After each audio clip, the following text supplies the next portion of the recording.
My name is Petri Purho and I'm an independent game developer and I'm doing this game called Crayon Physics Deluxe.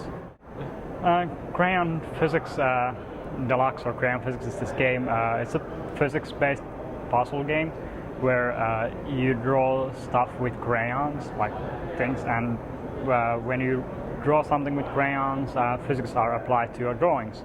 So you have to solve these puzzles by drawing like machines and kind of maybe cars and sometimes human characters and bridges and catapults and stuff like that.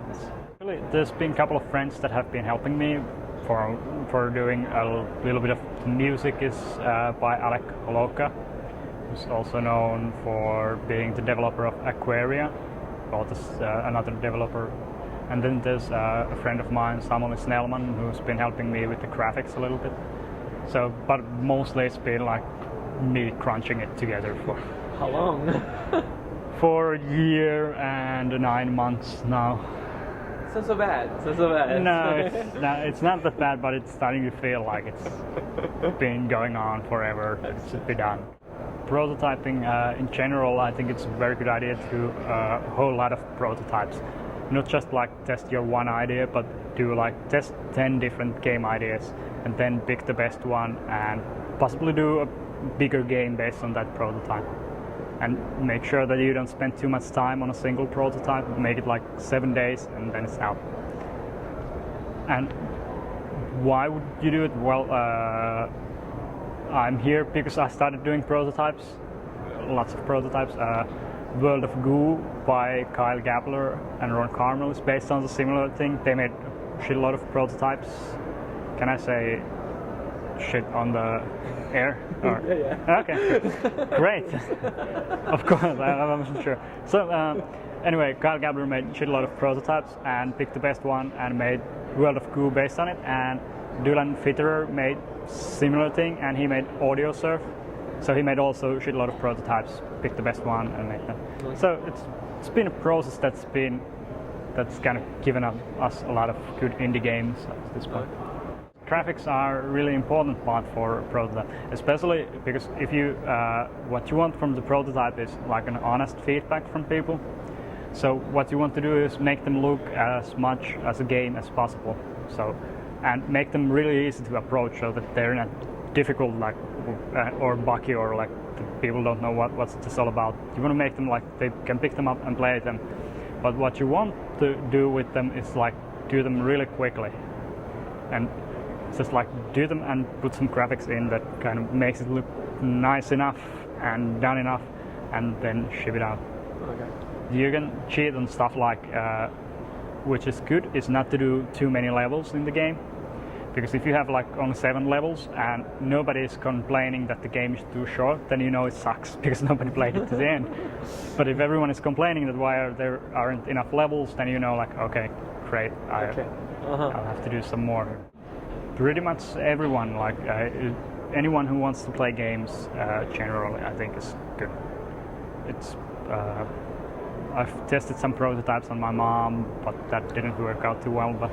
But also like anyone who plays games, I think is a good judge of character.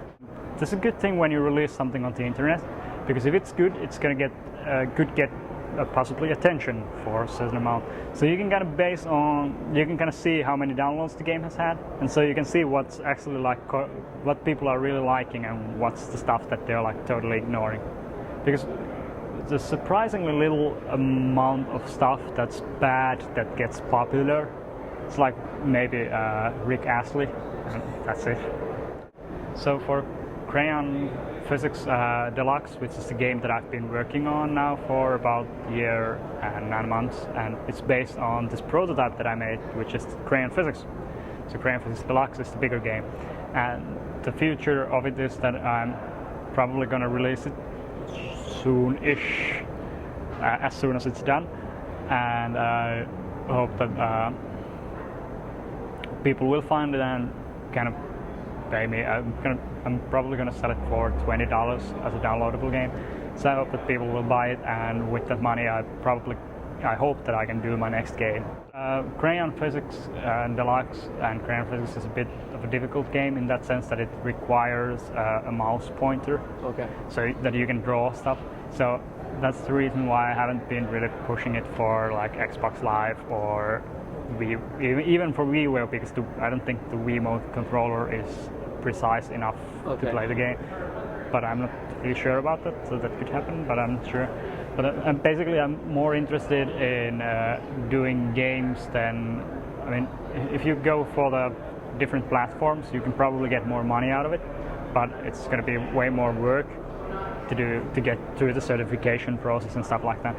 So if you want to do like just do a game and do the next game, I think PC is a good platform from that, because there's no quality assurance whatsoever. So you can just put any crap there you want. The business model is failure. Fail is the right term for it. It's probably doomed as a business, but that's the reason why it's called independent game development company, because it doesn't have to make money and it can totally fail, and the only thing that I'm gonna lose is probably my like the savings that I had. So it's not bad.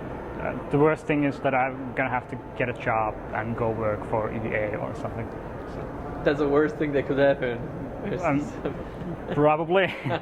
But I mean, I'm saying it as that it's not really that bad if the worst thing is that I have to work for EA. There are people who are doing it, like I think 2D Boy, they made World of Goo. I think they're gonna be doing the next game, and Bitplot or Infinite Ammo, which is they made Aquaria, and I think they're, at least Alec Loka is doing the next game, and I think for example Braid is an independent game, but it was released on Xbox 360. But I'm pretty sure that Jonathan Blow is going to make another game, even though he said that he wasn't really that sure.